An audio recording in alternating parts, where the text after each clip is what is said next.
Let's go back to the basics. Sure. So you said something very interesting to go back to. You said that when Eisenhower gave this speech, and you're talking about a 5-star general in the past, or even the Clinton situation, or even some other presidents, are you saying some of these projects that they're working on with UFOs or unidentified, let's just talk about UFOs first and aliens. Are you talking about this is a project that's even bigger than a president of the United States? Meaning it's not even at that level, that some of the stuff they're not even going to know. It's classified beyond the normal briefing for the president, yes. And what does that mean? So when Obama became a president first, and he went on Jimmy Kimmel, and he sat there and they asked him a question, and Jimmy says, "Look, if I was a president first, the first thing I would do is, okay, I'm president. I'm going to go get checked out to see if there's really aliens." And then Obama says, "That's why you're not a president, because." And then he says, "Yeah, but tell me, do aliens exist?"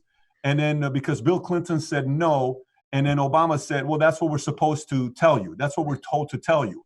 And then recently they asked Trump, I think Tucker Carlson asked Trump, and about presidents. I'm sure you saw that when Tucker asked Trump, "Hey, so what do you think about UFOs?" And he says, "I'm not a believer, but anything is possible." He said that on the interview with Tucker Carlson. Are presidents, you think, like the situation where the average citizen's thinking about, well, they become a president, then they take him to Area 51, they show them what aliens look like, they show them what kind of spaceships we have, and then they're supposed to keep their mouth shut and they get all that information. Does that happen, or is that just in movies? That's just in movies. And it depends on the president. Let me give you an example. In the case of, we had a president years ago named Ronald Reagan, and he was briefed in a limited way on the subject, but with a psychological warfare objective to get him to support SDI, space, the so-called Star Wars objects in space. And they're in a bubble. Truman said, and then Clinton repeated, that the White House is the crown jewel of the federal penitentiary system. And that really is true. So everyone thinks that you come out of the, whatever, a businessman like Trump or a peanut farmer like Jimmy Carter, and you become president and you have an absolute all access pass. And that is true for conventional intelligence and military operations. But the unconventional ones, and the proper name of that is an unacknowledged special access project, USAP. In fact, there's a documentary that came out 3 years ago that's on Netflix, if you have Netflix, called Unacknowledged, that we did. It's globally, it's had over 600 million views that you can see. The new documentary is a follow-on to that one. But the unacknowledged special access projects is the proper military term for projects that are off the books, deep black, and no one is briefed on them who doesn't have a need to know. So you would say, well, the president has a need to know everything. But those projects have arrogated to themselves the fact that, oh, no, you don't. And let me give you an example. I want to make this less abstract and more concrete for people. I was at the Pentagon briefing what's called J2, the head of intelligence joint staff. So you were in the military. So this is the guy who is the director of intelligence for the briefings for the Joint Chiefs of Staff of the United States. And he had asked to have a briefing by me and some of the people on my team because one of my team members knew him and had reached out. Before I went to the briefing, I sent him a document through courier that was a briefing summary, and the top document on it was a document that listed some of the code names and code numbers for those projects. Based on that, he recognized one of them. He wasn't sure what they did, and he contacted them. And basically, he was threatened. The first thing they said to him was, this is Admiral Tom Wilson, by the way. And Admiral Wilson was told, sir, you don't have a need to know. And he said, God damn it, how can I not have a need to know? I'm the head of intelligence for the Joint Chiefs of Staff. And they said, sir, we will not discuss this with you. When he continued to push on the matter, he was threatened with being demoted and having a star taken off his lapel. So you can imagine, by the time astronaut Edgar Mitchell, who was the sixth man to walk on the moon, and I and some of our people walked into that office, because this happened before my stand-up briefing at the Pentagon. He was furious but scared. And so the public thinks that, you know, God is in heaven and everything is in orbit and everything is, we actually are living in a situation where the extreme secrecy Eisenhower warned us about, the worst of that has come to fruition. And frankly, no one is reporting that, certainly not the mainstream news media. So what has happened, and what the sort of through the looking glass that happened to me, was that from that experience, I then had a briefing a couple years later with General Patrick Hughes. Now, for people who don't know who he was the 3-star general who is the director of the Defense Intelligence Agency, which is like the CIA for the Pentagon. It's the big clearing operation for intelligence gathering and assessments and analysts. And the director of the Defense Intelligence Agency, General Hughes, had made inquiries through proper channels onto this subject, and he was denied access.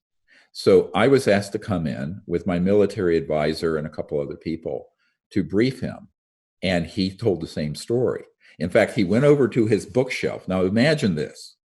I'm at the Pentagon, where the generals and admirals, that part of the Pentagon, he goes over to, in his conference room, goes over to his bookshelf, picks up a little ET doll like you'd get at a store, toy store, and he said furiously, he says, "This is all I've ever gotten in my inquiry about this through channels as the director of the Defense Intelligence Agency." So he was furious, obviously. And I said, "Look, you're not the," he says, "Well, who else is in this situation?" I said, "Well, the president, the director of the CIA, J2, Admiral Wilson, yourself, a couple of the members of the Senate Intelligence Committee I have briefed, etc." Ironically, one of them was Senator Dick Bryan, whose territory was so-called Area 51, Nellis Air Force Base, and he had no knowledge of this. So now, when I say this, I want to clarify something. There have been DCIs, Directors of Central Intelligence, who have been read in or briefed. There have been DIA generals who did know. And people say, well, why do some know and some don't? It's whether they've come up with the pedigree through these USAP, unacknowledged black, super black projects, and are trusted to keep the secret. So if they've come up through that system, they may know. If they haven't come up through that system, which is an alternative reality, frankly, they're not going to know because they haven't been cleared and read into it. And it's not known by the people controlling those projects that they would, in fact, maintain the strict level of secrecy. And this is not just the United States, by the way. The same situation exists in Great Britain, Australia. I've met with ministers of defense in most of the Five Eyes countries, which are, of course, you know, New Zealand, Australia, Canada, Great Britain, US. And in fact, except for New Zealand, I've met with MOD or defense folks in all those countries. And it's an enormous problem because we're talking about a major dysfunction of the Constitution and rule of law on arguably the biggest secret in the history of the United States.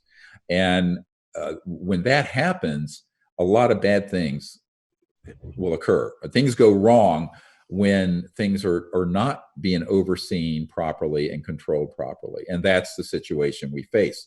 So what I concluded by the year 2001, which was, of course, now 19 years ago, in May, this is almost the 19th anniversary, on 2001, May 9th, at the National Press Club, we held a briefing for the press. And I had 22 top secret military people there. And it was covered globally. But as it began to get covered by the news media in the United States, the intelligence community contacted those media outlets and told them to take it down. And they did. So the other myth that people have is that on the things that are really important, that we have a free press. We do not. Actually, the Soviet Union had a freer press than we do on this. So ironically, there's a really big problem with the US function because of this level of, frankly, corruption. There's nothing else to call it but corruption. And it has really hurt our democracy, but it's also hurting our economy. People often say, why are we still using jet engines from the 30s, 40s, 50s, or rockets from the 40s? I'm saying because the alternative would completely terminate the petrodollar system and oil and gas and coal and nuclear power and public utilities. All of it is redundant, completely unnecessary. Now, people would say, well, then the cure may be worse than the disease. I said, no, there's no disease worse than a terminal event for the biosphere.